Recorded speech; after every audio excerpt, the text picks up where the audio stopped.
So the Sunday feast is a historic happening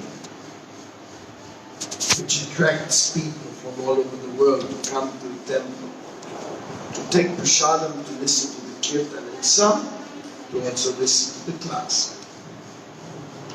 Okay. For sure, they are coming for prasadam.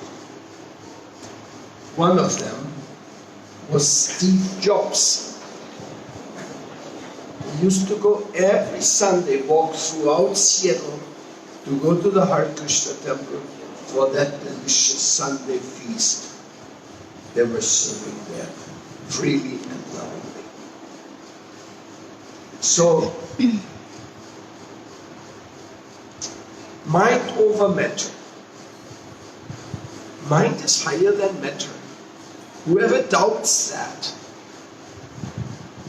he has no appreciation for mind. And he cannot understand the nature of matter. And as a matter of fact, if you don't understand matter, then whatever you say doesn't matter. Now, if matter is a substance which is supported by mind, then it becomes meaningful. Matter without mind is meaningless. If matter produces mind at some accidental occurrence, then matter is more important than mind. And then it would be very interesting to find out where the matter came from to produce mind. Because to think that matter produced mind without any higher meaning or any higher power puts matter above mind. But how can matter be above mind if mind manipulates matter? If mind can modulate matter? If mind can do so many things with matter? Somebody translate for Gonzalo, please. So if matter has so much power, and how much power the mind has? And where does the mind come from?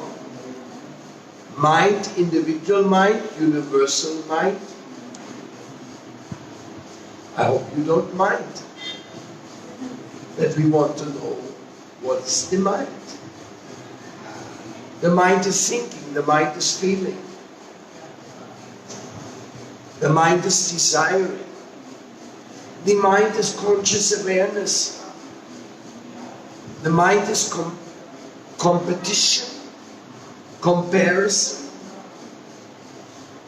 and search for the truth. No doubt, we compare each other with others because you have eyes to see, and that's why we are essentially imitators. Psychology has recognized that the top priority of learning procedure is imitation, not listening, not being instructed. We learn in this world because we imitate somebody. Oh, you do like this? Let me try like this also. Even Lord Krishna recognizes that because he says, Yatyati acharati chestas tatati vetado jana. Whatever an important man does, the common people, they will follow that by imitation. They will imitate what he's doing. So,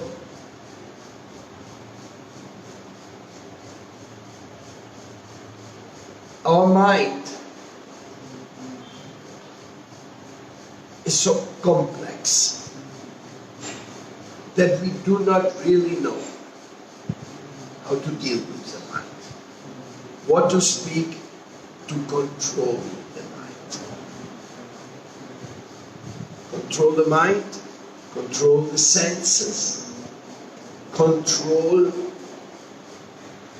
your ambitions, control your aspirations to coincide with your activities. It's quite a task. Because we are also a bit animalistic, impulsive.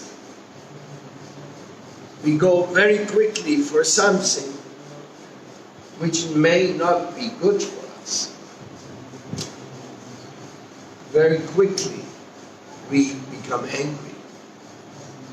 Very quickly we become confused. Very quickly we become lusty. Very quickly we become envious. Very quickly we become jealous. And when these things happen, our mind goes berserk.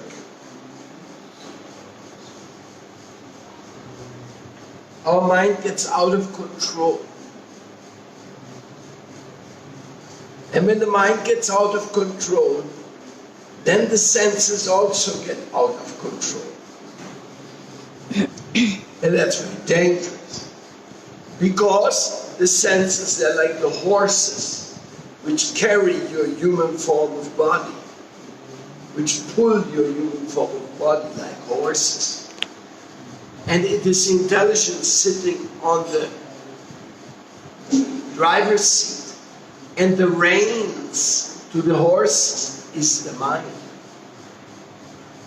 So if the horses go through, the mind is out of control, the driver lost the reins, then you don't know where this car is going to go. It may go straight to Patala.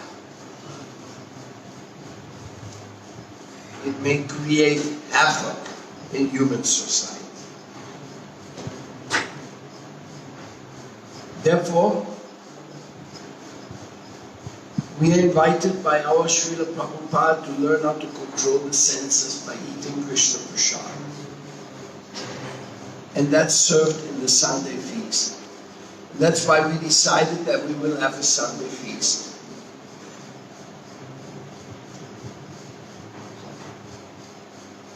One time in Yamuna Kunja, one time in Vrindavan Kunja. A Sunday feast. And that's why I said, oh, I have to come here because I have to go to the Sunday feast.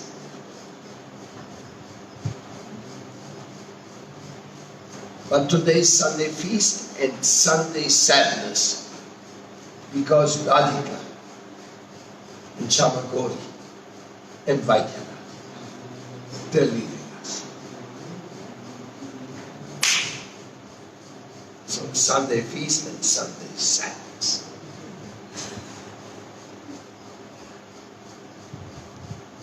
But the good news is that Chamagori and Vaidyanatha decided they want to have a place in Vrindavan.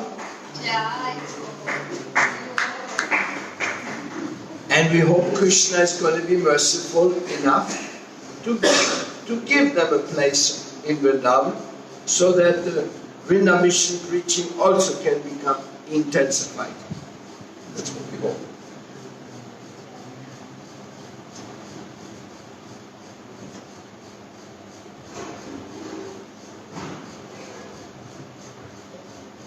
And at the same time, I want to remind you that Sunday feast is for those who come to Sunday feast. But everybody who goes to any Krishna temple should also be served a plate of delicious prasadam. All year around. And all day around. How you can do that? Well, it's very simple. You make some dried prasadam. Then at any time you can give a little prasadam plate nicely with some dried prasadam. Where there's a will, there's a way. Just like you are very decided to get your food at the time of prasadam, you're very determined, and if you don't get it and you make some arrangement, you go somewhere else, but you definitely go and get your prasadam. In this way, Prabhupada wanted us to make arrangements that everybody gets prasadam. That was his determination. Everybody should get prasadam. Without prasadam, temple is not complete. And it should not be difficult to get prasadam. It should not be an artwork of making friendship with the cook before you get some prasadam. No. It's our service to provide prasadam to all the people. And you will see by doing so, Lakshmi will come automatically. Automatically Krishna will supply us enough Lakshmi to finance that. It's a financing question, good. Then finance it. Ask for the community or whoever to participate in the financing, that there's always good prasadam. Sometimes people don't have very delicious prasadam and they are very surprised that no people are coming. Yeah, people don't go anywhere if they know there's no food. That's the first thing you want to know when you go somewhere. What's the food there? When we go to Jagannath Puri, we know, oh, we're going to take Jagannath Prasad. When we go to a friend's house, we know, oh, they have a nice cook, they're doing nice offerings. So in this way, this is a very important issue. And that's why I'm requesting it on this Sunday feast here in Vrindavan to all the devotees around the world who somehow other witness this message, that we should be the greatest prasadam distributors. And we should be proud and happy about it. Now, if a person comes for 1 month or 2 weeks and only wants to eat and don't do anything, then the temple authorities may tell him, please come here over. It's wonderful that you come for prasadam, but you can also give a donation because there's a cost involved to provide that service. But really that's a personal thing that we do in emergency when people really like unconscious. But in general, people, I remember when we did prasadam distribution in London, everybody would come and everybody would get a delicious plate at noon and they would all eat sumptuously, and at the end for donation was collected around. And some the people gave and some people didn't give, but in the end, this program of giving out prasadam is the most glorious thing we can do, and I beg you to do it because everybody can become a devotee because of prasadam. That is the fact. And that is my message today for all of you on this Sunday feast in Vrindavan. Today the monsoon